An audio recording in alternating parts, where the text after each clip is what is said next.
En 1814, après 20 années de guerre et de révolution, l'Europe ne cherche plus à vaincre, mais à se stabiliser. À Vienne, loin des champs de bataille, quelques puissances décident de redessiner le continent et de restaurer les monarchies. Ce documentaire raconte comment, dans le silence des salons diplomatiques, s'est construit l'ordre politique qui va marquer toute l'Europe du XIe siècle. 1. En 1814, l'Europe sort d'une période de bouleversement sans précédent. Depuis plus de 20 ans, le continent a été traversé par des guerres quasi continues, des renversements de régime et une remise en cause profonde des structures politiques héritées de l'Ancien Régime. Les conquêtes napoléoniennes ont étendu l'influence française bien au-delà de ses frontières traditionnelles. Mais elles ont aussi laissé derrière elles des États affaiblis, des sociétés épuisées et un profond sentiment d'instabilité.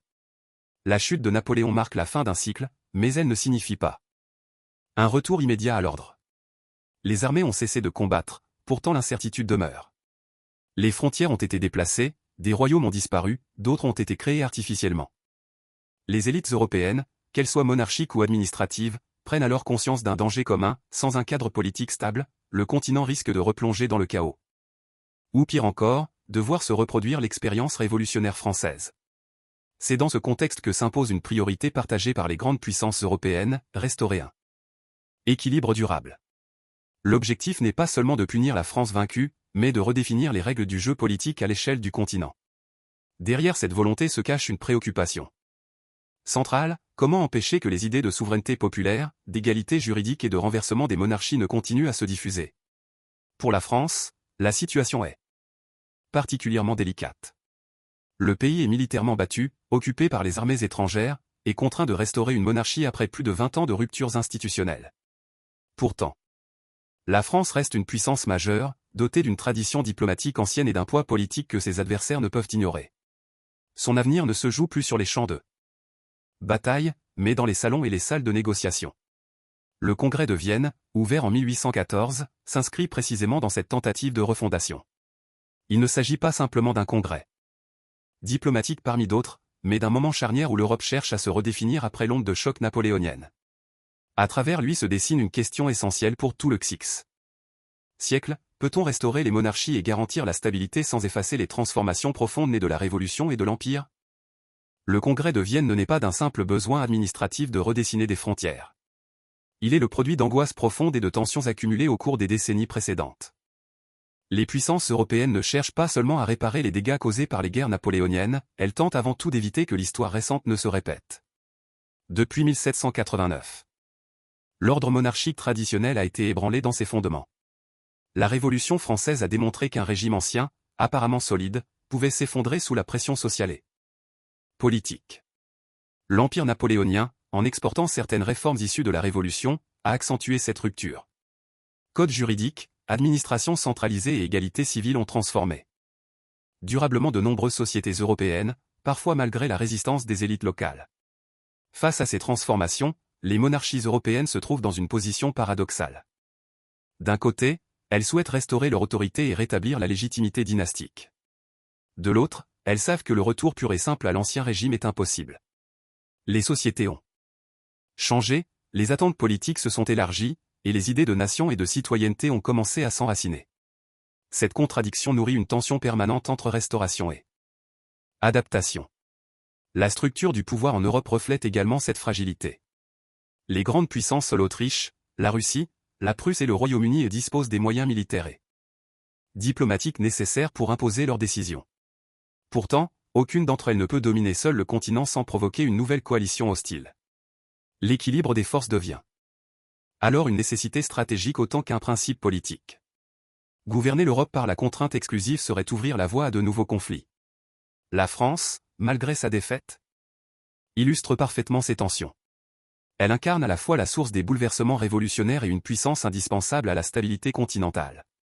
L'exclure totalement du jeu diplomatique risquerait de nourrir un sentiment d'humiliation durable, potentiellement déstabilisateur. L'intégrer, en revanche, oblige les vainqueurs à accepter une réalité complexe.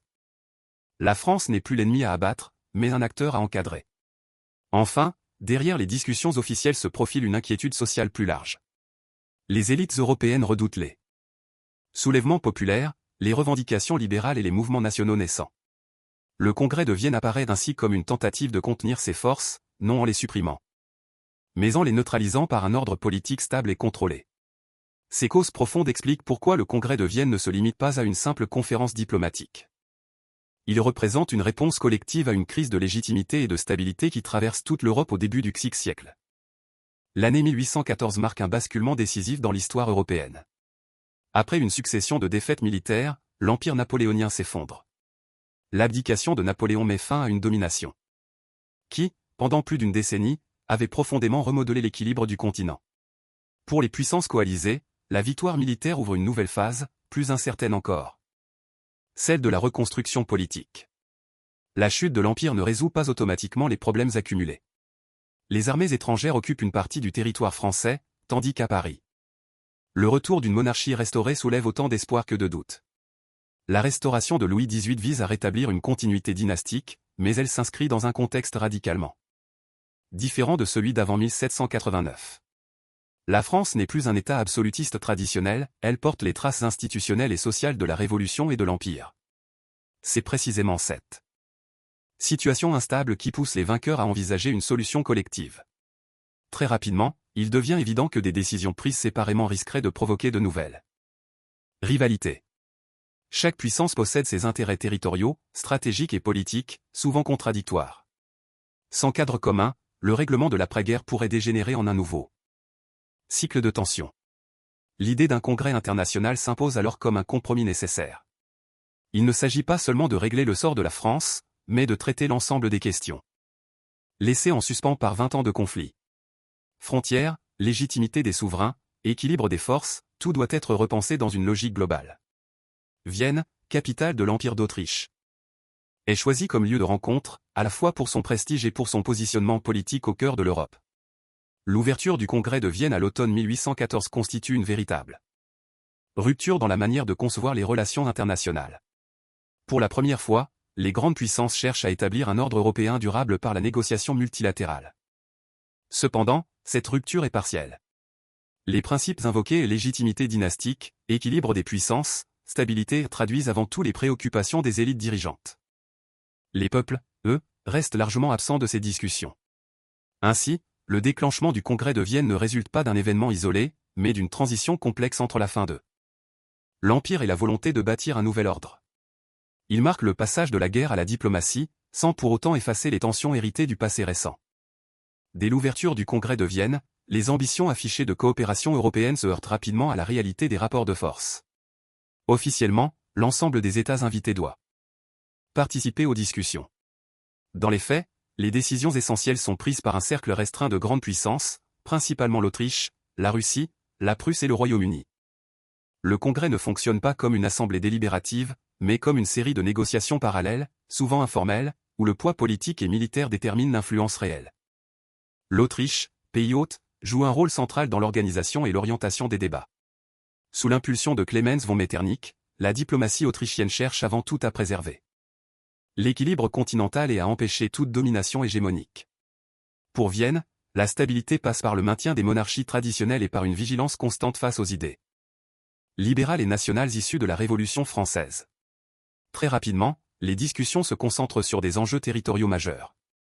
La question polonaise et le sort de la Saxe cristallise les tensions entre la Russie et la Prusse d'un côté, et l'Autriche et le Royaume-Uni de l'autre. Chaque puissance tente d'élargir son influence tout en évitant de provoquer une coalition hostile. Le Congrès devient ainsi un espace de compromis forcé, où aucun acteur ne peut imposer pleinement sa volonté sans mettre en péril l'équilibre recherché. Dans ce contexte complexe, la position de la France évolue de manière significative. Initialement marginalisée en raison de sa défaite, elle parvient progressivement à se réinsérer au cœur des négociations. La stratégie française repose sur une lecture fine des divisions entre les vainqueurs et sur la défense du principe de légitimité dynastique, qui sert aussi les intérêts des monarchies restaurées. Cette approche permet à la France de se présenter non comme une menace, mais comme un partenaire nécessaire à la stabilité européenne. Le déroulement du Congrès est également marqué par un rythme particulier. Les négociations officielles avancent lentement, tandis que les échanges décisifs se tiennent souvent en marge des séances formelles. Réceptions, dîners et rencontres privées jouent un rôle essentiel dans la construction des accords. Cette sociabilité diplomatique n'est pas anecdotique, elle façonne les rapports de confiance et permet de désamorcer certaines tensions ouvertes. Au fil des mois, un nouvel ordre européen prend forme. Les frontières sont redessinées, des royaumes sont renforcés ou recréés, et des mécanismes de concertation entre grandes puissances commencent à s'esquisser. Toutefois, cet ordre reste fondé sur une logique de contrôle et de prévention, davantage que sur une adhésion populaire. Le Congrès de Vienne avance ainsi par ajustements successifs, cherchant moins à transformer l'Europe qu'à la stabiliser durablement après les bouleversements de l'ère napoléonienne. À court terme, le Congrès de Vienne produit des résultats tangibles. Un nouvel équilibre politique s'installe en Europe, fondé sur la coopération entre les grandes puissances et sur la restauration des monarchies légitimes. Les frontières redessinées, bien que contestées, permettent d'éviter une reprise immédiate des conflits généralisés. Pour la première fois depuis la fin du XVIIIe siècle, le continent connaît une période de relative stabilité internationale. Cette stabilité repose sur un principe central, la concertation permanente entre les puissances dominantes. L'ordre de Vienne ne cherche pas à éliminer les rivalités, mais à les canaliser par le dialogue diplomatique. Les crises sont désormais perçues comme des problèmes collectifs, devant être réglés par des accords plutôt que par la guerre ouverte. De ce point de vue, le Congrès marque une évolution significative dans les pratiques diplomatiques européennes. Cependant, cet ordre présente des limites structurelles importantes. Il est avant tout conçu par et pour les élites dirigeantes. Les décisions prises à Vienne ignorent largement les aspirations des populations concernées. Les principes de légitimité dynastique et d'équilibre des puissances priment sur les revendications nationales, libérales ou constitutionnelles. Cette absence de prise en compte des dynamiques sociales crée un décalage croissant entre les États et leurs sociétés. En France, la restauration monarchique s'inscrit dans ce cadre contraint. Si le pays retrouve une place reconnue dans le concert européen, il demeure sous surveillance. La monarchie restaurée doit composer avec un héritage révolutionnaire profondément ancré, égalité civile, administration centralisée, attentes politiques nouvelles. L'ordre de Vienne garantit la sécurité extérieure, mais il n'apporte pas de réponse claire aux tensions internes. À l'échelle du continent, les mêmes contradictions apparaissent. Les régimes restaurés parviennent à maintenir l'ordre par des moyens institutionnels et policiers, mais peinent à offrir des perspectives politiques inclusives. Les mouvements libéraux et nationaux ne disparaissent pas, ils se transforment, s'organisent et attendent des occasions favorables pour s'exprimer. La stabilité apparente masque ainsi une accumulation progressive de frustration. Ces limites se traduisent par des crises récurrentes dans les décennies suivantes. L'ordre issu de Vienne retarde les bouleversements sans les empêcher. Il impose une paix durable, mais fragile, fondée sur le contrôle plutôt que sur le consensus. En ce sens, le Congrès de Vienne ne constitue pas une solution définitive aux tensions européennes, mais un compromis temporaire entre la peur du chaos et la volonté de préserver l'ordre établi. Le Congrès de Vienne constitue l'un des moments fondateurs de l'Europe du XVIe siècle. En cherchant à restaurer les monarchies et à stabiliser le continent après les bouleversements révolutionnaires et napoléoniens, les puissances européennes ont élaboré un ordre politique inédit, fondé sur l'équilibre des forces et la concertation diplomatique. Cet ordre n'efface pas les transformations profondes du passé récent, mais il tente de les contenir et de les encadrer. Pour la France, Vienne marque une réintégration progressive dans le jeu européen. Le pays passe du statut de puissance conquérante à celui d'acteur surveillé, mais reconnu. Cette transition symbolise un changement durable dans la manière dont la France exerce son influence, moins par la domination militaire que par la diplomatie, le droit et la négociation. Le Congrès de Vienne contribue ainsi à redéfinir la place française en Europe, sans revenir à la situation antérieure à 1789.